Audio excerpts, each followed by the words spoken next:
அடுத்ததாக நம்ம என்ன பண்ண போகிறோம் அப்படின்னா, நமக்கு இந்த சீலிங்கில் இருக்கிற ஜங்ஷன் பாக்ஸ்லாம் பிரிக்க போகிறோம்.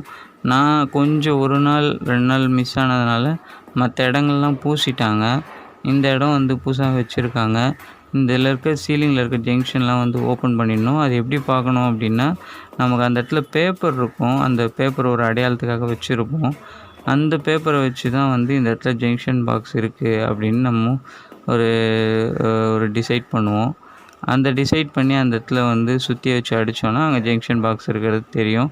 இந்த மாதிரி இங்கே எத்தனை ஜங்ஷன் வச்சுருக்கோமோ அது எல்லாமே ஓப்பன் பண்ணி விட்டுறணும். அப்படி ஓப்பன் பண்ணலன்னா என்ன ஆகும்னு கேட்டிங்கன்னா, அவங்க பூசு வேலை பண்ணும்போது டோட்டலாகவே 1 2 ஓப்பன் பண்ணாலும் 1 2 பாக்ஸ் வந்து பூச வாய்ப்பு இருக்குது. பூசிட்டாங்க அப்படின்னா உங்களுக்கு ரொம்பவே கஷ்டம். அந்த பூசு வேலை உடைக்கணும். அதுவும் இல்லாமல் எந்த லொக்கேஷனில் இருக்குன்னு உங்களுக்கு தெரியாது. அது தண்ணி ஊற்றுறது, அப்புறம் அந்த அடைப்பை எடுக்கிறது, அதை கண்டுபிடிக்கிறதே ஒரு 1 ஹவர் அந்த மாதிரி செலவு பண்ண வேண்டியதாகிடும். அதனால் முன்னாடியே இந்த மாதிரி வேலையெல்லாம் நீங்கள் பண்ணிட்டீங்க அப்படின்னா உங்களுக்கு வந்து ரொம்பவே வந்து லேபர் சார்ஜ் மிச்சமாகும். அதனால் இதுக்கு வந்து நம்ம பால்படாமல் ரூஃப் சென்ட்ரிங் பிரித்த உடனே நம்ம வந்து இந்த வேலையை பண்ணிடுறது ரொம்பவே நல்லது. இந்த மாதிரி தான் வந்து அந்த பேப்பர் வச்சுருப்பார்.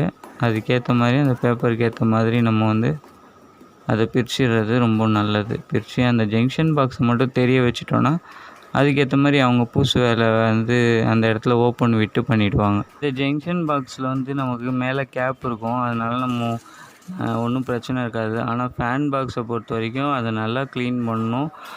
அதில் இருக்க டஸ்ட் எல்லாத்தையும் க்ளீன் பண்ணிவிட்டு நீங்கள் என்ன பண்ணுங்கன்னா, எதனா ஒரு பேப்பரை வச்சு அதை அடைச்சிடணும்.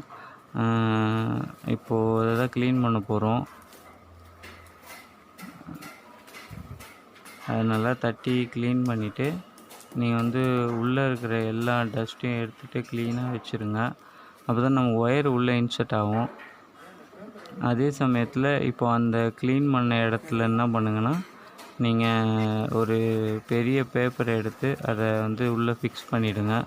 காரணம் கலவை போட்டுச்சுன்னா, ஏன்னா இது கேப் இல்லாதனால ஃபேன் பாக்ஸில் நம்ம கலவை ஃபுல்லாக உள்ளே போயிடும். அதனால் நமக்கு ஒயரிங் டைமில் ரொம்பவே கஷ்டமாக இருக்கும். அதனால் இதை வந்து நல்லா லாக் பண்ணி ஃபுல்லாக ஃபிக்ஸ் பண்ணிவிடுங்க. ஓகே நண்பர்களே, இதுதான் நம்ம ரூஃப் பிரித்த உடனே இந்த வேலையெல்லாம் செஞ்சிட்டோம் அப்படின்னா நம்ம பிரிக் ஒர்க் பண்ணதுக்கப்புறம் நமக்கு நிறைய வேலை மிச்சமாயிடும்.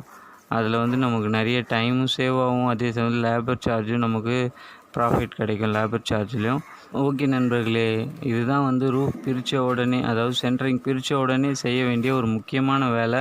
இதை செஞ்சோம் அப்படின்னா நமக்கு வந்து நிறைய லேபர் சார்ஜ் மிச்சமாகும், நிறைய டைம் மிச்சமாகும். இதை செய்யாமல் விட்டுட்டோன்னா லேபர் சார்ஜ் கண்டிப்பாக அதிகமாகும். அதே சமயத்தில் உங்களுக்கு பைப்பு எங்கே இருக்குதுன்னு தேடி தேடி ரொம்ப இதாகிடும், உங்களுக்கு பெஜாராகிடும். அதனால் இது வந்து செய்கிறது ரொம்பவே அவசியமான ஒன்று. அதனால் தவறாமல் ரூஃப் பிரித்த உடனே ஒரு 8 போய் இதை செஞ்சுருங்க. இதை செய்யாமல் நமக்கு வந்து இந்த ஜங்ஷன் பாக்ஸ் வந்து பூசிட்டாங்க, ஃபேன் பாக்ஸ் பூசிட்டாங்க அப்படின்னா நம்ம இதை எப்படி வந்து இந்த பிளாக்கை வந்து எப்படி கிளியர் பண்ணுறது, அந்த லொக்கேஷன் எப்படி கிளியர் பண்ணுறது அப்படின்னு ஒரு ஈஸியான மெத்தடை வந்து அடுத்த வீடியோவில் நான் உங்களுக்கு சொல்கிறேன். அது கண்டிப்பாக உங்களுக்கு ரொம்ப யூஸ்ஃபுல்லாக இருக்கும். நிறைய பேர் என்ன பண்ணுவாங்கன்னா, தண்ணியை வாயில் வச்சுக்கிட்டு ஒரு டியூப் லெவல் வச்சு அது டியூப்பை உள்ளே விட்டு அதில் ஊதுவாங்க.